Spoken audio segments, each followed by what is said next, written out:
네, 김정은과 푸틴 이제 정상회담을 시작했어요. 이것이 가져올 영향이 어떤 것들이냐. 사실 네. 방산주가 며칠 전부터 이것 때문에 기대를 좀 하긴 했었는데. 네.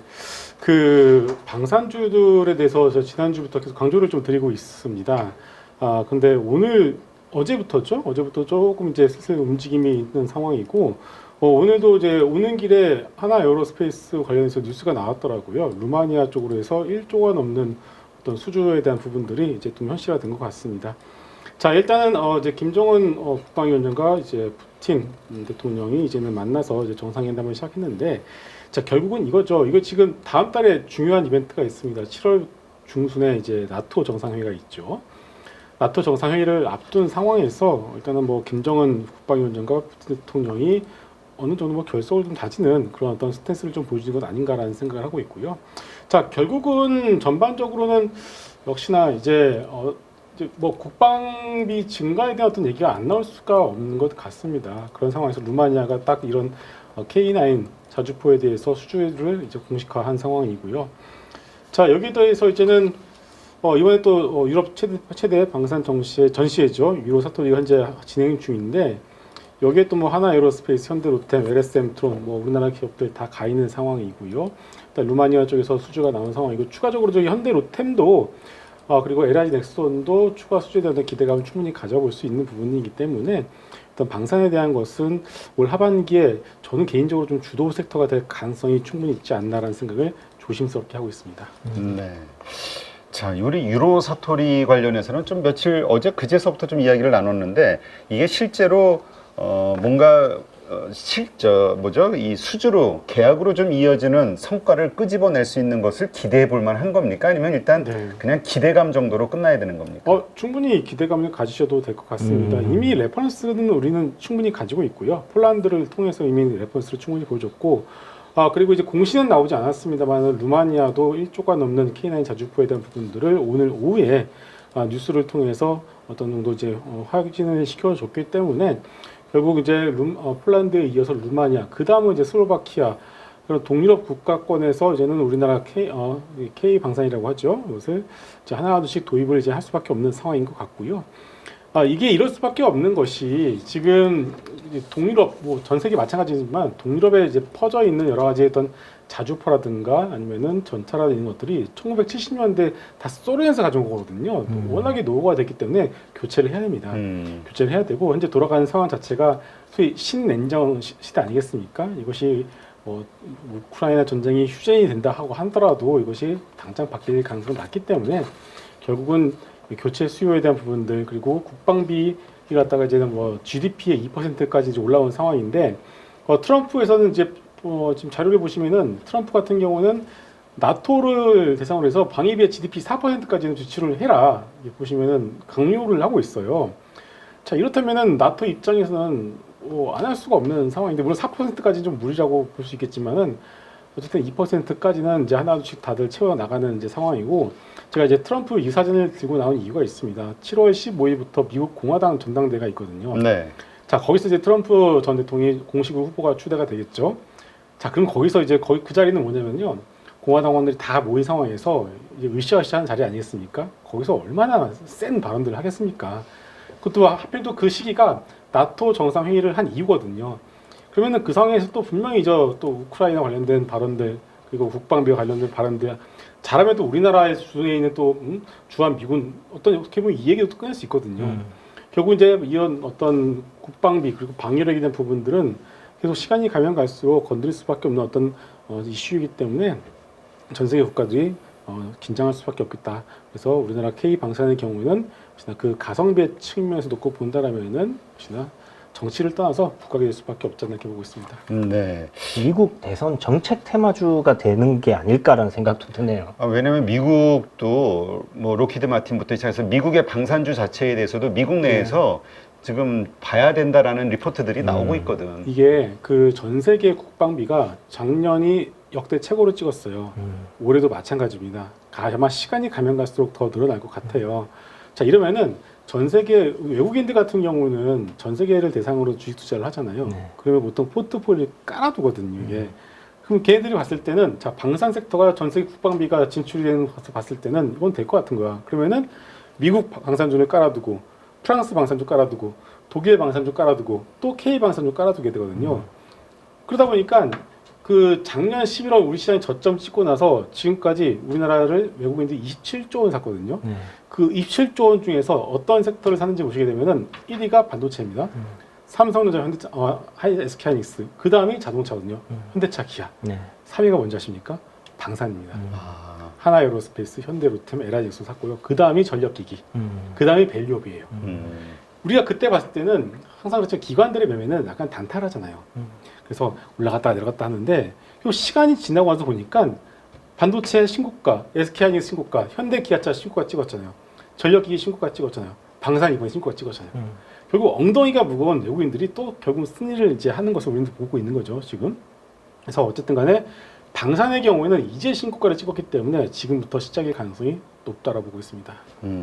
그 가운데서 타피를 어디로 봐요? 어떤 분들은 뭐 그 로템을 보는 분들도 있고 네. 어떤 분들은 한화 에어로스페이스를 보는 분들도 있고 네, LIG 넥스원 미사일이 최고다, 미사일은 소모품이다, 뭐 이런 네. 얘기 하시는 분도 네. 있고.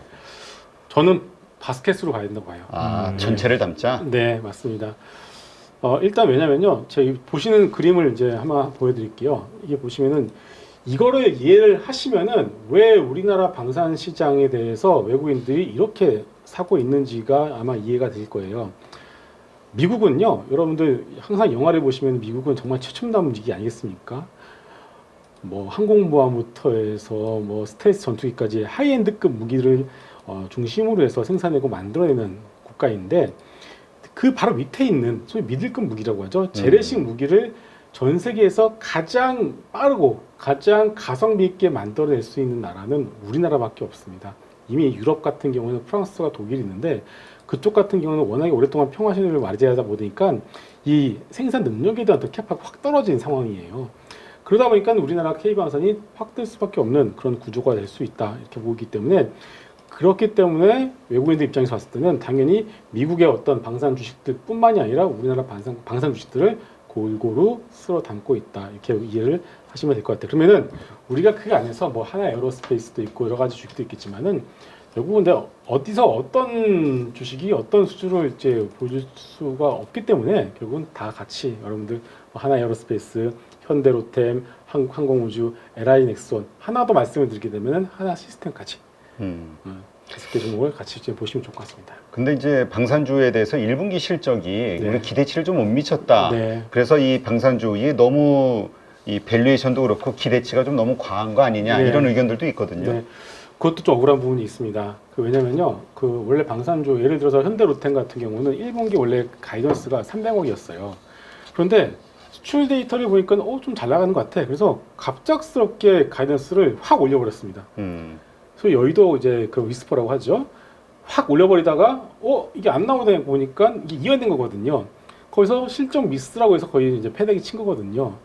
그러니까 결국 따지고 보면은 1분기에 좀 나와야 될 게 2분기에 살짝 이완된 것은 맞는데 결국 300억에 대비해서는 어닝 서프라이즈가 맞거든요. 어떻게 보면은 이제 실적 발표 전에서 갑작스럽게 가이던스를 올렸기 때문에 그것이 어닝 쇼크로 느껴지는 것이지 원래는 어닝 서프라이즈가 맞다라고 여러분들 보시는 게 맞을 것 같아요. 그래서 결국 이제 또 이것이 수주 산업 아니겠습니까? 수주 산업에 대해서 분기 실적 가지고서 우리가 진짜 1위 1위 할 필요는 없지 않겠습니까? 그래서 일단은 어닝 미스는 절대 아니다라고 말씀드릴 수 있고 다만 말씀하신 것처럼 이제 밸류에이션에 대한 부분들은 분명히 논란은 있습니다. 왜냐면은 역사상 고점에 대한 거의 PBR 밸류에이션 봤을 때는 약간 좀 높은 수준에 있는 것은 맞아요. 그런데 현재 방산 시장 자체가 전 세계적으로 확대되어 있고 커나가고 있는 시장이라는 것을 우리가 감안했을 때는 이 정도의 어떤 높은 PBR은 우리가 인정을 해줘야 되지 않나 이렇게 생각합니다. 요즘 그 방산과 관련해서 그 함정, 뭐 잠수함 이런 쪽 네. 해군력과 관련된 것들이 다시 좀 부각이 되는 것 같아요. 그러면서 이제 조선주 가운데서 뭐 하나오션이라든가 부각을 받는 곳들이 네. 있는데 이 부분은 어떻습니까? 중요합니다. 일단은 미국이 드디어 MRO 사업을 갖다가 이제 외주를 주려고 이제 시작을 하고 있습니다. 왜냐면요, 이게 그 보시는 그림을 이제 한번 그림 보여주세요. 지금 중국의 전함이 미국보다 훨씬 많아졌어요. 그렇죠. 네, 이러다 보니까 지금 미국 입장에서는 이제 약간 긴장이 되는 거죠. 그리고 이 전함뿐만이 아니라 소위 말해서 이 바다에 둥둥 떠다니는 배를 다 합쳐보게 되면은 중국이 가지고 있는 이 상선이 엄청나게 많거든요. 지금 이게 왜 말씀드리냐면은 상선은 전쟁이 발생하잖아요. 언제든지 군함으로 바뀔 수가 있습니다. 그러니까 이거를 감안하게 되면은 미국 입장에서는 이거에서 아까 좀 심각하게 받아들이고 있는 것 같아요. 자, 그래서 미국이 이 부분에 대해서 이제 조선 함정에 대해서도 이제는 중국을 견제를 하기 시작했습니다. 저는 이것 때문이라도 방산뿐만이 아니라 조선도 이제는 우리가 봐야 된다. 그 방산이라는 하나의 틀에서 그렇죠. 자, 반도체가 이 대세 상승을 시작한 그 처음 스타트가 뭐였냐면요. 미국이 중국의 반도체를 규제하기 시작하면서였거든요. 그때부터 하이닉스가 저점 찍어서 물론 AA 반도체도 있겠지만 그때 날아갔고요. 자, 그다음에 뭐 태양광 신재생도 있었고 자동차도 있었고 또 배터리 같은 경우도 물론 지금 약간 내려와 있습니다만 배터리도 결국 중국을 규제하면서 한 번에 어떤 에코프로 미행 같은 경우가 거의 10배 이상, 100배 가까이 올라가는 어떤 대시세가 나지 않았겠습니까? 그 새로운 어떤 규제 대상으로 있는 조선을 택했다는 것은 우리가 정말 중요하게 생각을 해야 될 것 같고 결국 방산의 어떤 성격도 이제는 조선이 가지고 있다. 그러면 그 안에서 우리는 뭐 여러 가지 종목도 있겠습니다만은 뭐 한국조선량도 있겠습니다만 뭐 하나오션 혹은 현대중공업 같은 이런 MRO 관련된 사업을 할 수 있는 그런 종목도 우리가 관심 있게 봐야 될 것 같습니다. 근데 그 함정을 만드는 거는 경쟁자가 어디입니까? 일단 뭐 중국은 배제가 될 거고 네. 한국이 그 어느 국가들을 상대로 그렇게 함정을 네. 할 만한 그러니까 수요처가 도대체 어디냐? 맞습니다. 그리고 그것을 건조할 만한 능력을 가진 곳이 어디냐? 일본이죠. 일본과 네, 일본과 우리나라가 경쟁을 이제 한다고 보시면 될 것 같아요. 그리고 이 MRO 사업 같은 경우는 가장 큰 시장이 미국입니다. 미국이 있고 그다음에 뭐 호주도 있고 캐나다도 있는데 일단은 가장 큰 시장은 미국이다라고 여러분들이 이해를 이제 하시면 될 것 같고 미국 시장만 먹는다는 표현이 좀 그렇습니다만은 미국 시장의 어떤 레퍼런스만 가지고 있으면은 그 전 세계 어디든지 갈 수 있지 않겠습니까? 그렇죠. 그래서, 네. 제가 지난주에 이 시간에서 제가 LG 넥슨 한번 말씀을 드리면서 수출에 대한 레퍼런스를 가지고 있고 그리고 만약에 진짜 비공 수출이 된다라면은 점상한가도 가는 것 같습니다라고 말씀드렸는데 그 사이에 갑자기 LG 넥슨이 이제 거의 20% 급등하는 모습이 나오더라고요. 그만큼 미국 수출에 대한 기대감을 가지고 있는 거거든요, 이게 지금. 그렇기 때문에 뭐 이게 하나오션이 될지 아니면은 현대중공업이 될지 어떤 회사가 이 MRO에 대한 부분들을 가져갈 수 있을지는 모르겠습니다만은 일단은 이것을 가져가게 된다면은 지금의 어떤 조선주가 가지고 있는 어떤 멀티플보다는 훨씬 더 높은 어떤 밸류에이션을 가져갈 가능성이 높을 것 같습니다. 알겠습니다. 그렇게 봤을 때 가장 큰 수혜를 받을 만한 그 종목은 한화오션입니까? 이게 좀 호불호가 있더라고요. 네. 하나오션을 좋아하시는 분들도 있고요. 저 같은 경우도 현대중공업을 좀 선호하는 편인데 이게 이유는 간단합니다. 이미 하나오션은 지금 뭐 잠수함도 만들고 있고 여러 가지 함정도 만들고 있기 때문에 그런 어떤 방산에 대한 부분들이 이미 멀티플에 반영이 돼서 되게 비싸요. 하나오션은 많이 오르긴 했죠. 맞습니다. 그래서 일단 멀티플 자체가 비싸져 있는 상황이고 현대중공업 같은 경우는 아직 그 부분이 반영이 되지 않은 상황이에요. 그래서 약간 좀 두 개의 종목 중에서 어떤 게 좀 편하냐라고 물어보신다라면은 뭐 베타가 어떻게 큰지는 모르겠습니다만 그래도 현대중공업이 좀 더 편하다라고 말씀을 드릴 수 있을 것 같습니다. 그 함정과 관련된 그것도 기술 건조 능력이 이제 기술력이니까 네. 그것이 현대중공업도 하나오션 못지않게 뭐 둘 다 비등비등한 겁니까? 둘 다 비슷비슷하죠. 이미 우리나라 국내 납품한 이력들만 놓고 본다라면 둘 다 비슷하다고 보시면 될 것 같습니다. 근데 하여튼 이 조선주라는 측면에서 봤을 때는 지금 뭐 빅사이클 얘기가 계속 몇 년, 한 재작년서부터 계속 빅사이클 얘기가 나오고 있는데 뭐 10년 만에 호황이다. 뭐 별의별 얘기가 다 나와요. 이 빅사이클이 오기는 온 건지 아니면 지금 이게 진행되고 있는 건지. 그것은 진짜 가끔 보시면 여러분들 8.15 우리 원희톡에 그 조선의 국모 조선의 공모. 네, 염경화 위원님 가끔 나오시잖아요. 그거 다시 한번 보시면 될 것 같아요. 달라진 게 없습니다. 근데 제가 항상 그 염경화 위원님 나오신 영상을 보면은 제가 항상 보는 게 댓글을 보여요. 댓글을 보면은 아직까지 댓글이 이제 약간 좀 뭐랄까요? 좀 긍정적인 댓글보다는 좀 답답하다는 댓글이 좀 많습니다. 조선주에 거의 물렸던 분들의 그 고통스러운 맞습니다. 과거가 네. 이게 트라우마가 센 것 같아요. 맞습니다. 도대체 언제 오냐 빅사이클이 이런 얘기들을 많이 하세요. 그래서 근데 이번에는 진짜 온다라고 저도 생각을 하고 있습니다. 왜냐면은 일단은 그동안 이제 빅사이클이 온다. 결국 이제 우리가 생각하는 건 주가가 올라간 거 아니겠습니까? 왜 신조선가는 지금 거의 2007년, 2008년도에 조선의 빅사이클 당시에 그 당시까지 올라갔는데 왜 이렇게 실적은 안 나오고 주가는 못 가냐 이렇게 질문을 이제 해야 될 것 같은데 자, 첫 번째로는 우리가 저가 수주한 부분에 대해서 계속 결국 도크를 비워놓을 수 없지 않겠습니까? 그래서 저가 수주한 부분들 때문에 실적이 안 나왔다. 먼저 이렇게 말씀을 드릴 수 있겠고요. 이게 좀 해결된다 싶을 즈음에 인력난 문제가 있었어요. 사람을 못 구하다 보니까 이제는 해외에서 가서 사람들을 이제 데리고 오지 않았겠습니까? 근데 그냥 동남아 가가지고 그 사람들 데려와서 일시키면은 그게 숙련도가 나오겠습니까? 안 나오지. 그래서 아까 좀 이런 부분, 납기 지원에 대한 어떤 그런 부분들도 있었고요. 근데 이것이 지금은 어느 정도 충분히 해소가 되었다라고 보시면 될 것 같고, 그다음에 제일 중요한 것은 소위 말해서 제값을 받고 수주한 부분에 대해서 이런 것들이 본격적으로 영업이익에 잡히기 시작하는 시간이 2분기부터다라고 이제 보시면 될 것 같아요. 그래서 약간 좀 넉넉하게 시간을 드리자면은 3분기는 아마 제대로 된 영업이익이 나올 것 같고, 약간 좀 땡겨서 본다라면 2분기부터는 좀 더 하나둘씩 실적이 돌아서는 모습을 여러분들이 보실 수 있을 것 같고, 그런 부분들이 주가에 반영되는 시기도 아마 이번 주부터가 솔직히 좀 돌아서는 것 같아요.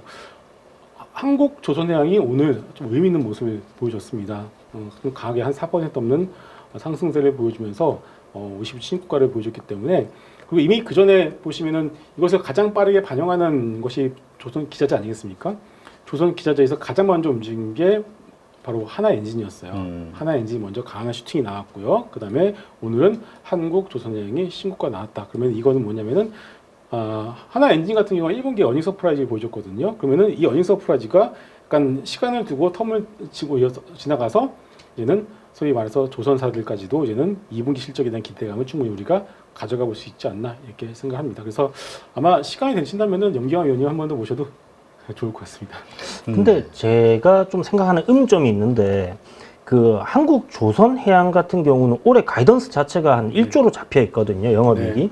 그러면 지금 시총이 뭐 10조 정도 되니까 어느 정도 가이던스가 뭐 지금 올해 나올 거에 부합한다라고 봐요. 그리고 내년 나올 거 생각하면 이제 신고가 갱신하고 올라가는 게 맞는데, 이제 하나오션이라든지 아니면 HD 그 현대조선이라든지 그 12조 이렇게 하는데 나오는 실적이 지금 너무 안 나오죠. 가이던스 너무 안 잡혀 네. 있잖아요. 네.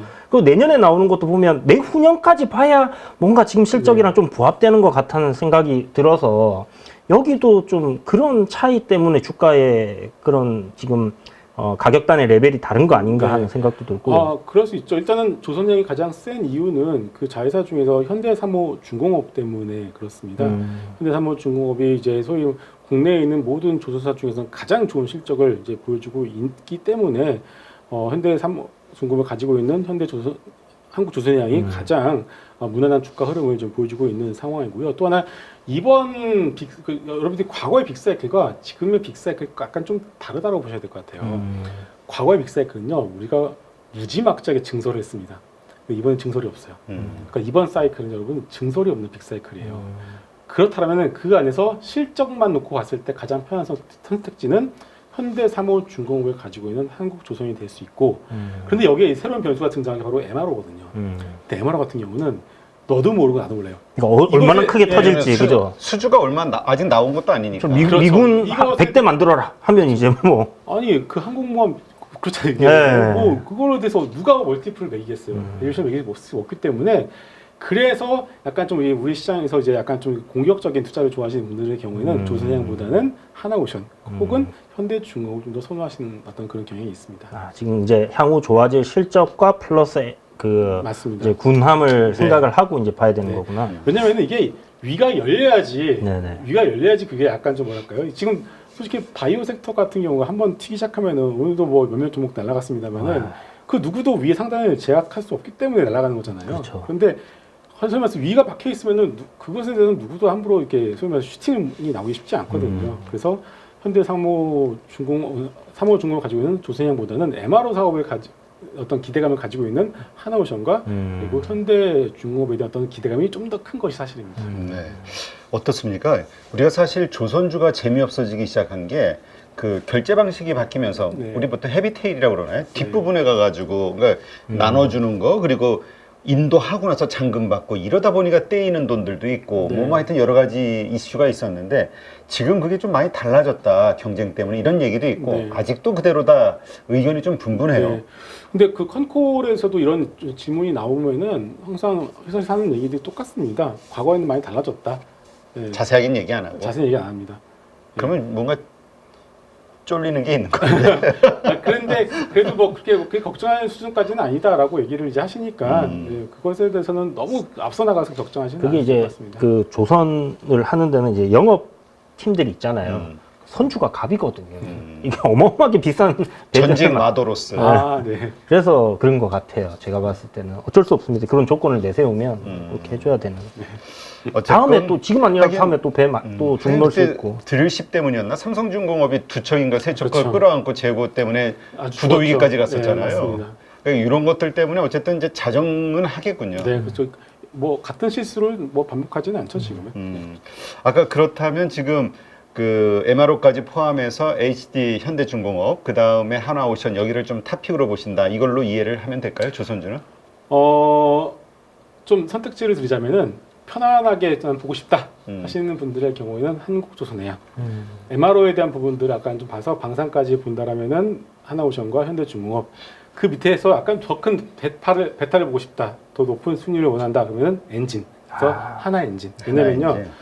하나 엔진 같은 경우에는 이제 조선의 봄에 있어서 우리가 방산을 제가 키워드를 가져왔는데 하나 키워드를 가져오게 되면 친환경입니다. 네, 지금 이제 벙커 CU 이제 더 이상 이제 쓸 수가 없는 쓰게 된 상황이잖아요. 네네. 그러면은 결국 DF라고 해서 듀얼 퓨얼 엔진을 써야 되는데 이 엔진 기술력을 가지고 있는 회사가 아시아에서는 이제 하나 엔진 정도이기 때문에 근데 이 중국 조선사들도 엔진 기술력 아직까지 못 따라오고 있어요. 그래서 하나 엔진을 쓸 수밖에 없는 상황이기 때문에 하나 엔진에 대한 부분들이 조금 더 수익률적인 측면에서 봤을 때는 좀 더 가볍게 움직일 가능성이 크다고 보고 있습니다. 네, 알겠습니다. 이러한 것들 감안하시고 조선주, 그다음에 방산주 보시는 분들은 좀 참고하신다면 네, 도움이 좀 되겠네요. 네, 하여튼 어떤 면으로 보면 우리가 참 대단한 나라 같아. 이 조그맣다라고 하면 좀 그렇고 어쨌든 이 정도 규모의 국가에서 네. 세계적으로 경쟁하는 이 산업이 이게 한두 개가 아니다 보니까 세계를 선도하는 그런 거 보면 참 대단한 민족인데 왜 주식은 이럴까? 그러게 말입니다.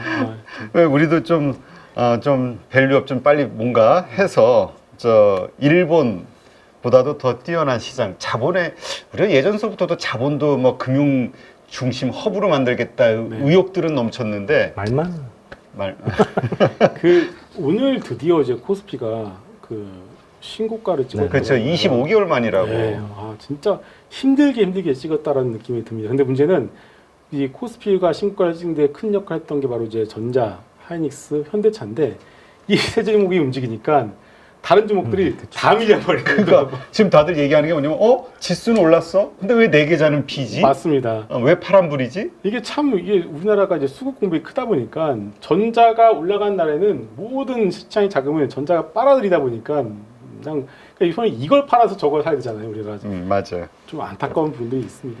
네, 언제까지 이거 한탄만 해야 됩니까? 이거 금융당국에서 좀 빠르게 유동성이 보강될 수 있는 진짜 획기적인 대책들이 나와야 돼. 어설프게 나오지 말고. 그 기다리면 절대 제가 봤을 때 답이 알았어. 그때까지 단타면 되잖아. 그게 아니라 그 지수 레버리지 이런 거 투자를 좀 할 수밖에 없을 것 코덱스, 같아요. 그러니까 네. 코덱스 레버리지 하신 분들은 지금 좋지. 네, 맞아요.